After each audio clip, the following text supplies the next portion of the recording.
Today we're being joined by a WA AFLW star draft prospect, Kaitlyn Srhoj. Kaitlyn, thanks for coming on.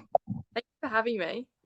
No worries. Now, I normally start with the same question, but since your last name is hard to pronounce, and I'm sure plenty of people have butchered it, just to clarify, did I get it correct? If not, how do you pronounce it?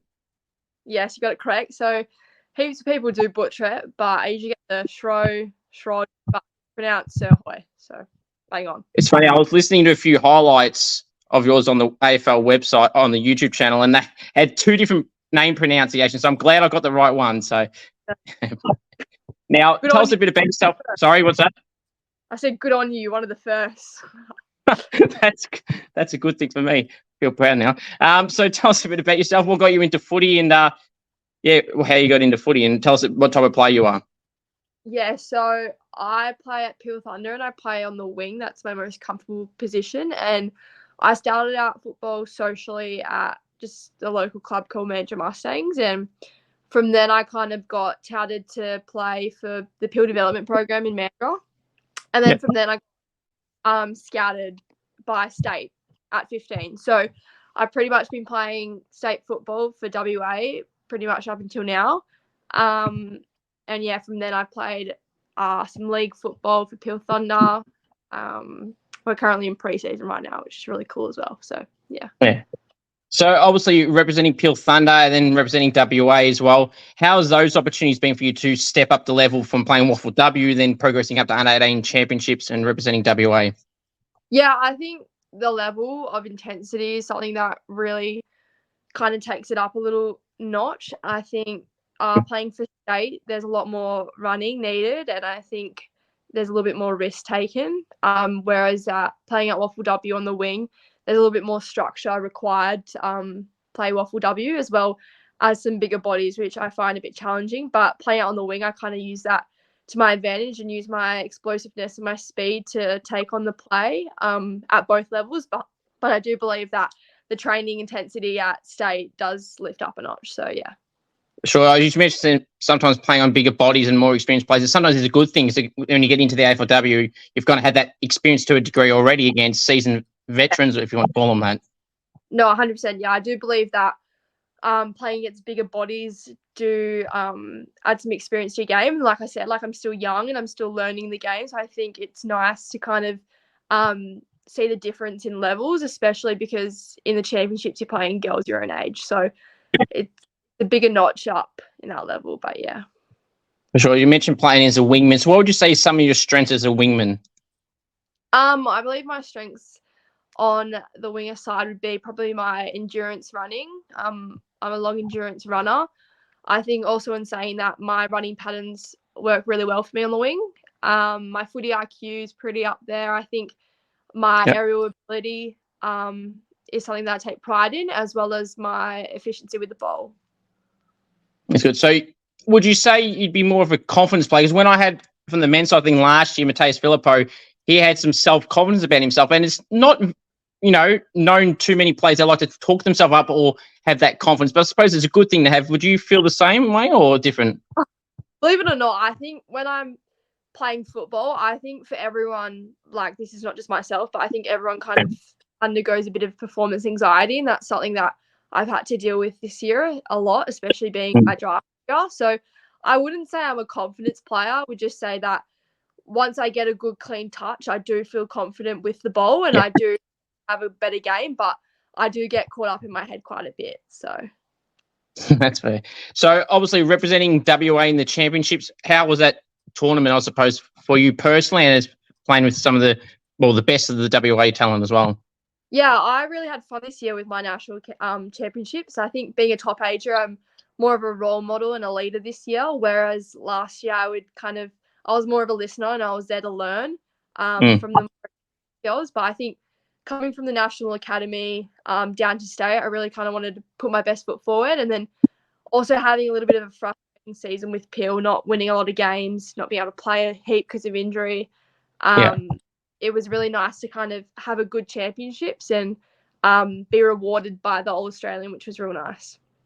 Good. So how did you feel in the moment that you got put in the All-Australian team? Obviously, it's a pretty cool achievement. Yeah, I think for me, being in a draft year, I think the reality of that is that when you kind of get little rewards, it's almost a relieving feeling. As much as you are excited that you've achieved, let's say, the All-Australian, I think for me it was more a really relieving feeling that I've had a lot of confidence leading into the draft. I think before that I was a bit apprehensive and a bit nervous leading into the draft, but I think after my national championships, I tried to put my best foot forward, and being rewarded with the Australian, it was definitely a relieving feeling. Now, I'm pretty sure I'm correct in saying this. You're the only WA draft prospect to get an invite to the draft night on Monday next week at Marvel. How do you feel getting that invite, and what do you think about getting that opportunity to go to the night? To be the only WA prospect to go to Marvel, it's really honouring, and I'm extremely grateful. Again, not everyone gets the opportunity, so I was really honoured to get the phone call up. But then again, I think I was so excited. I think,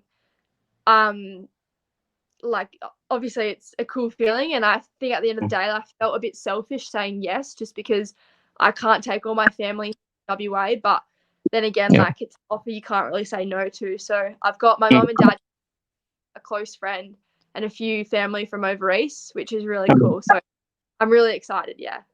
That's good. So speaking of the draft, did you nominate nationally or did you go for the state draft? I nominated nationally.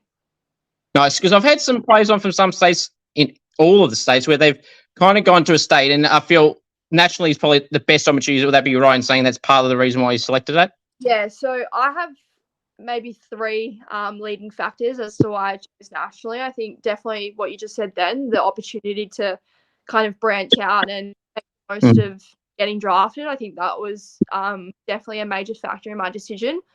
I think also when I went to National Academy, Tark and Lockyer basically said to all of us that they're implementing national for the first time this year. And I think that was quite exciting, because I think if we're going to get to the next level, I think the draft needs to be, if not the same, but similar to the boys draft, which is that national.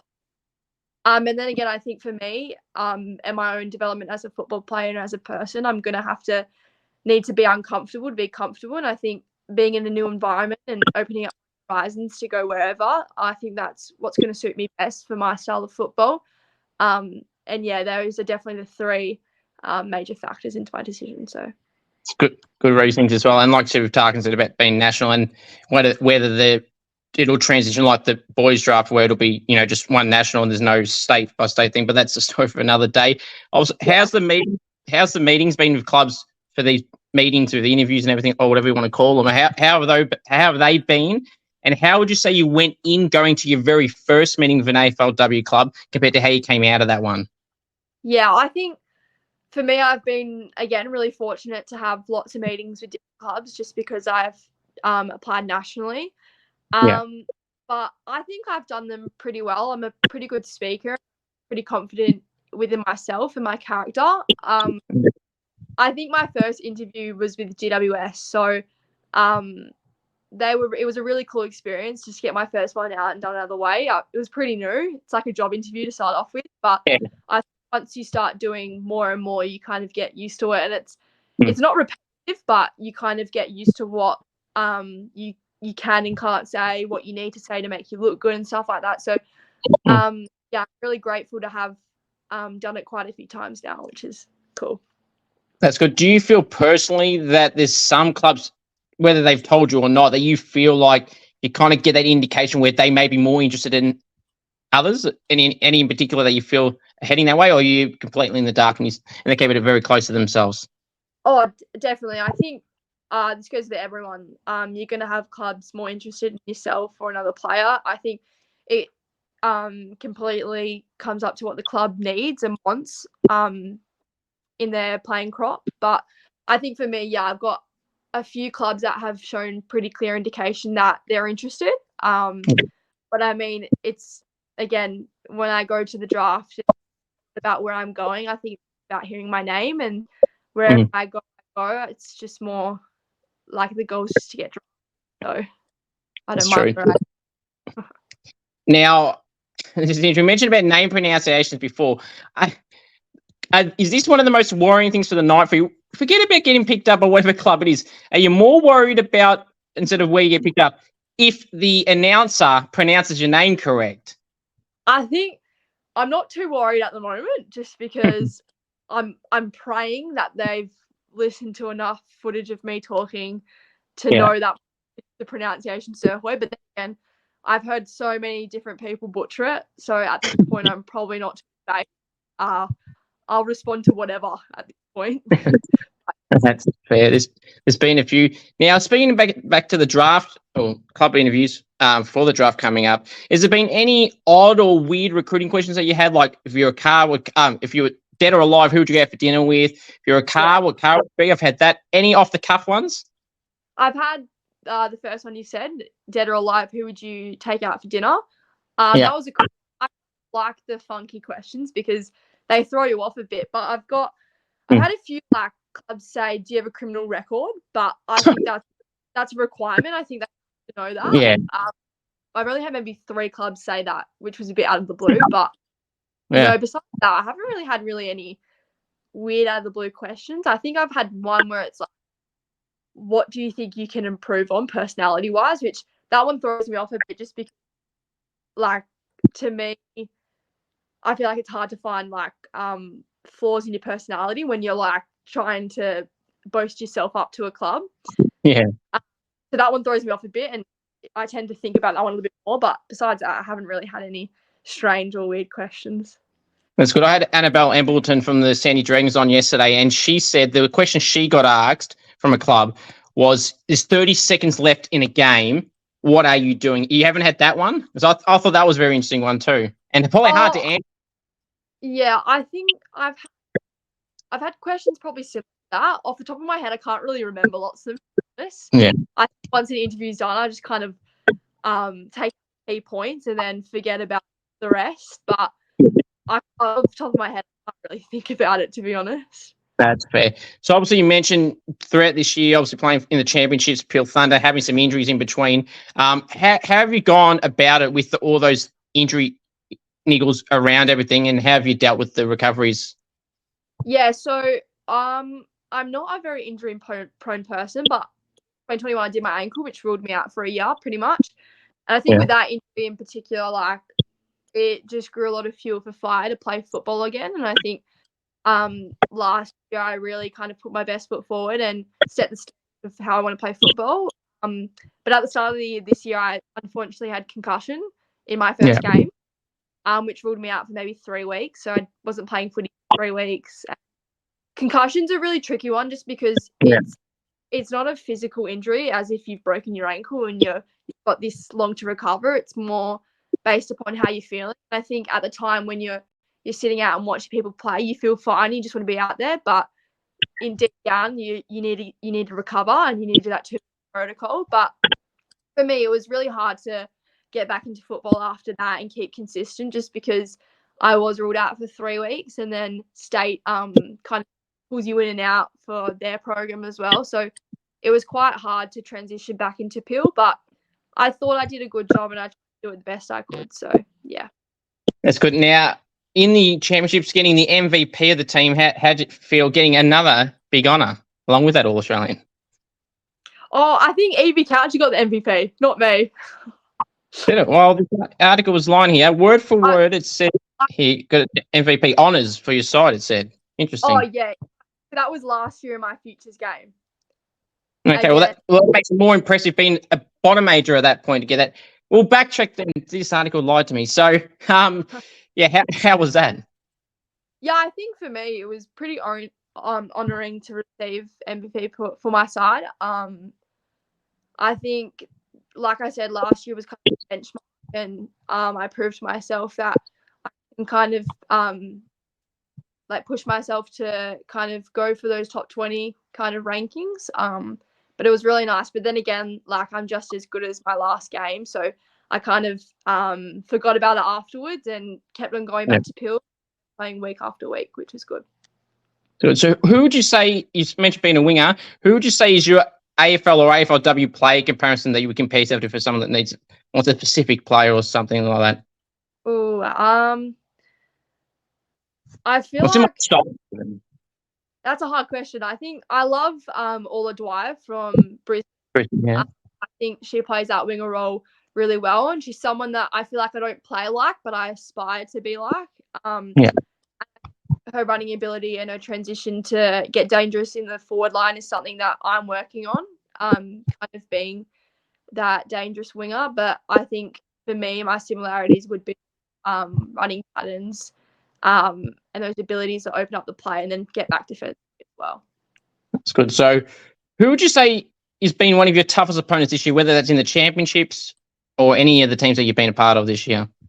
Yeah, I think for me, with one of my championship games in the midfield against SA, and I played on the ball, and I was playing against Shania Goody. So I think for she's a lot more mature in her body, and I think she's a lot more stronger than me, and that's where she kind of got me. And I think in saying that, she's like a fantastic player. She's AFLW ready, and yeah, she kind of proved it that game.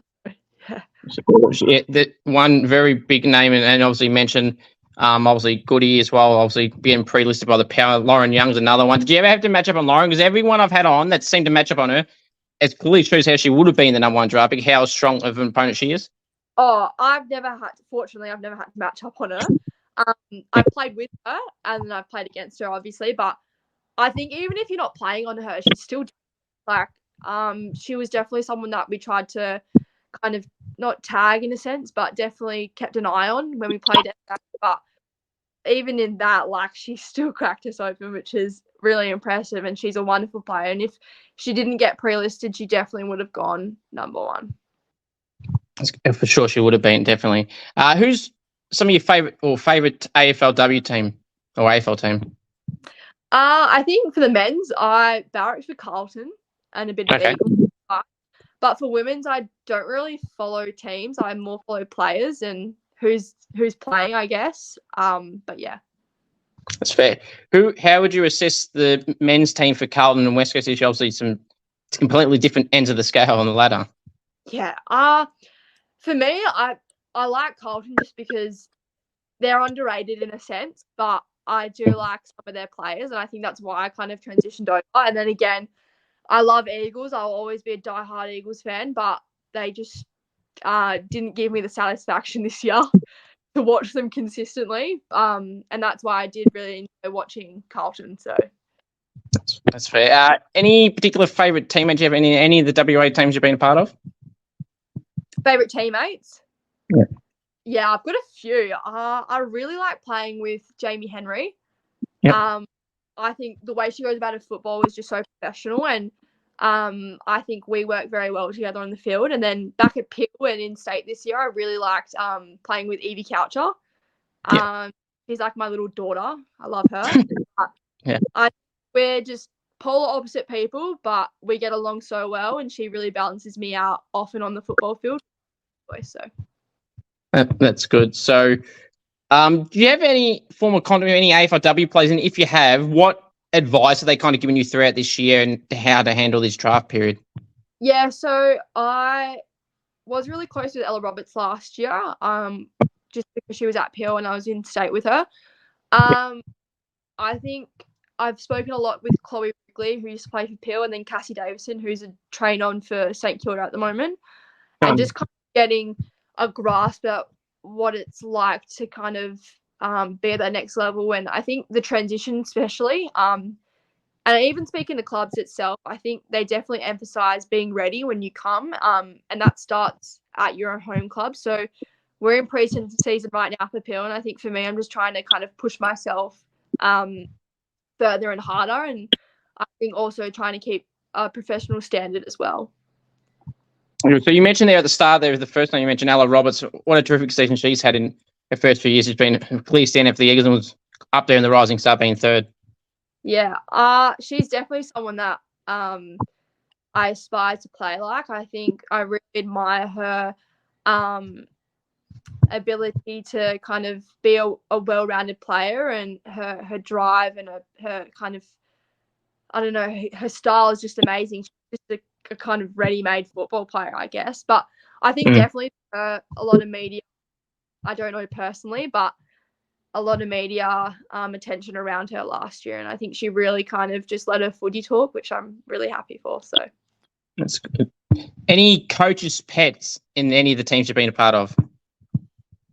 I don't want to bag anyone out. I feel like we have no coaches' pets, really. I think maybe last year our coach was more of like a friend. Like he was more of a mate. So I feel like everyone was like in a sense. But I feel like I've never really had to play with a pet, to be honest.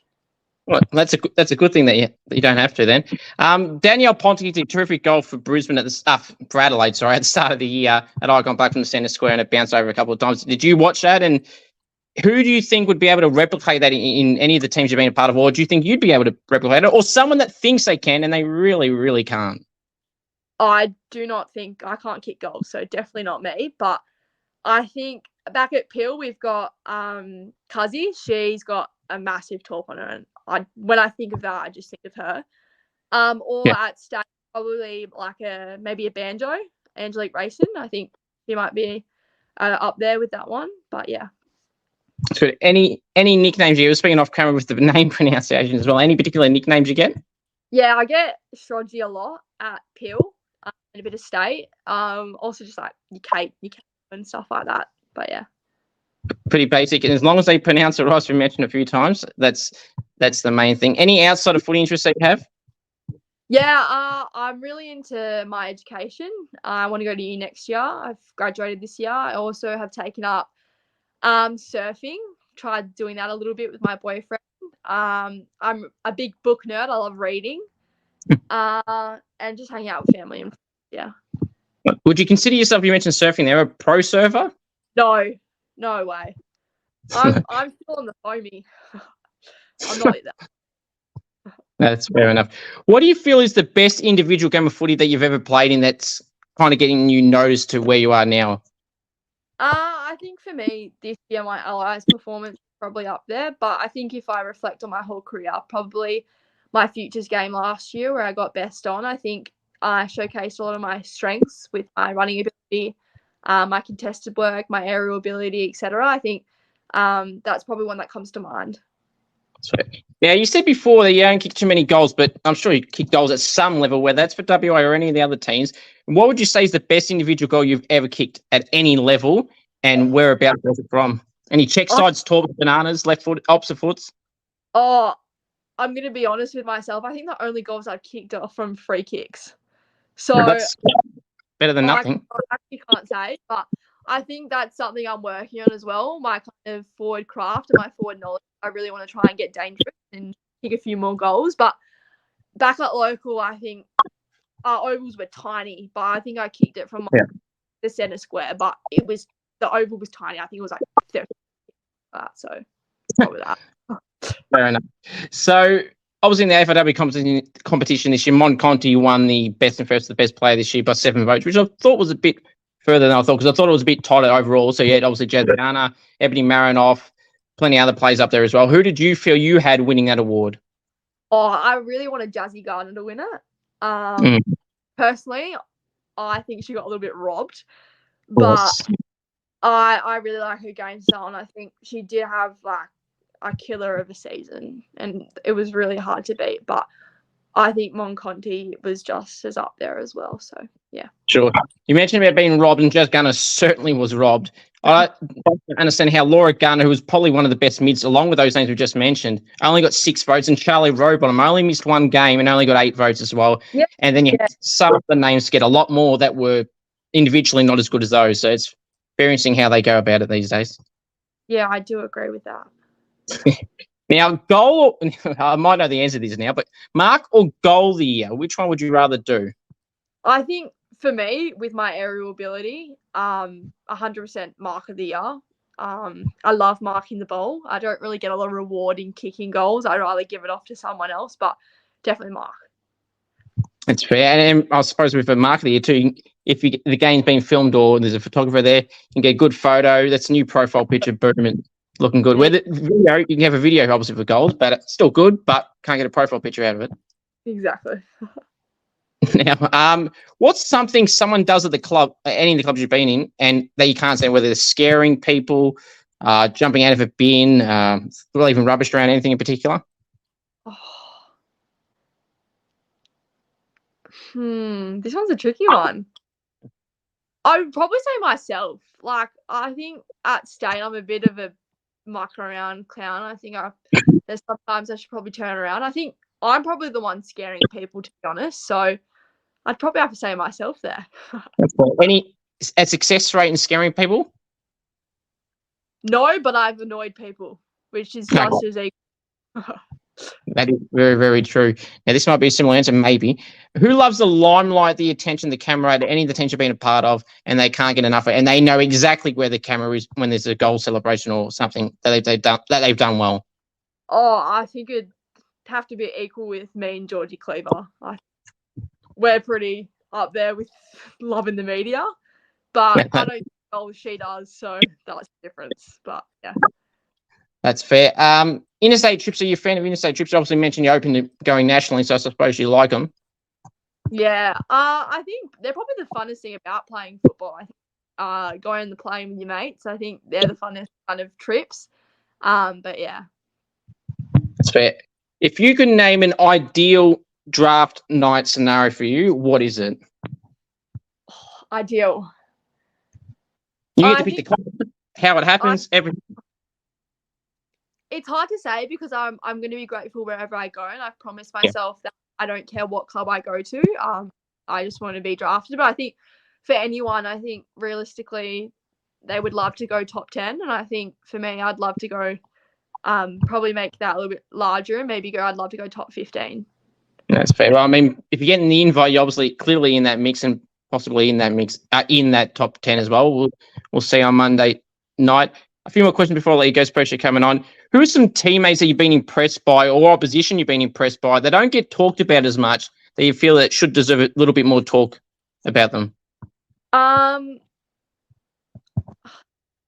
I think she does get talked about, but I definitely think she's a bit under the radar as well. Jamie Henry, I think she's someone I really enjoy playing with, and she's extremely hardworking and super disciplined. I really enjoy the way she goes about it. But then also I think maybe a bit of Miley Leach. I was fortunate enough to play state with her this year as an overager. But yeah, I think again, like she's a hardworking player, rocked up to training and just kind of locked in, did what she needed to do. So yeah.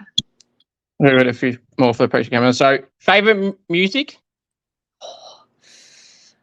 I'm an all-rounder. I think I like every type of music, but I think my favourite song at the moment would have to be anything by Rufus Du Sol. So, okay. Favourite food? I love Mexican and Italian, so I can't pick. That's fair. Same.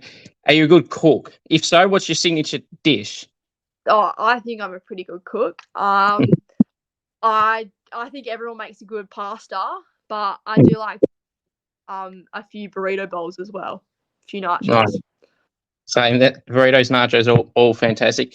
Now, well, last one's appreciate coming on. Now, I've asked a few people this, and I get a bit of a mixed response here. It probably depends what position you play. Now, obviously, for the Brownlow in the men's and women's, obviously it's heavily dominated with a midfielders award, I call it really. Then obviously the Coleman is clearly a forwards award, and Rucks is starting to get noticed in votes in the Brownlows now. Do you feel that the defenders should have their own official title of a defenders award, whatever you want to call it, but an actual official title like the other positions do? For me, I obviously don't play that position, so I can't speak for them, but I think how it is pretty fair. I think backliners win premierships. I've always been by that, and backliners and defenders win games. So I think, again, they don't get a lot of credit, but I think when you play football, you don't play for votes, you play to win, and you play for the team. And I think that's something that defenders really kind of have to kind of take on with themselves, and I think they do it well. So yeah. Appreciate it. So I'll add one more. Who do you feel will be the number one draft pick come Monday night? This one's a hard one. I think either, like, if they did get pre-listed, probably Lauren Young, but I think now maybe Alicia Pisano. She's someone I hope that goes number one, but yeah. Kaitlyn, I really appreciate you coming on. All the best. Hope your dreams get realised on Monday night at whatever club that is. You have a long, successful career there, Kaitlyn. I really appreciate you coming on. Thank you so much. Thank you for having me. Thanks.